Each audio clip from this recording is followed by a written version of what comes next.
Here we are looking to train the next generation of performers. So the technology that we provide gives them a virtual performance space. They can walk out in front of a virtual audience that will applaud. Sometimes they sneeze, they cough, their telephones go off.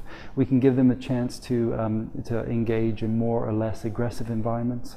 And then they can practice their performing. They then take a bow. And what we do when they're out in that space is to video them.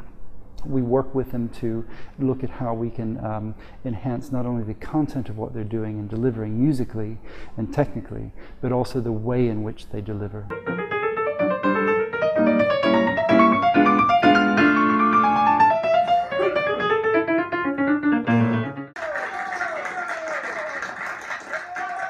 I think it's really useful to use it to prepare for like the first performance of a new piece or something, because it puts you in a situation that is as close to the real thing as it could possibly be, and so you know you get performance anxiety and all of that, and that's really useful.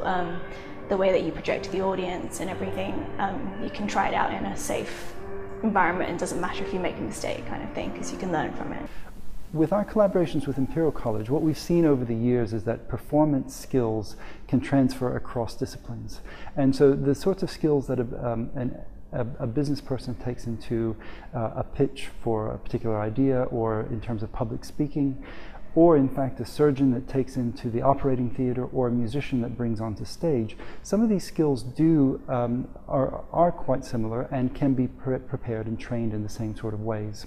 So what we're looking to do then is to apply a solution that we've built for musicians to new performers, and to work with them to develop and hone their own performance skills. What I really propose is that we start looking at the other side of the equation and start educating cyclists on how to better navigate the road and understand the real issues and safety on the road.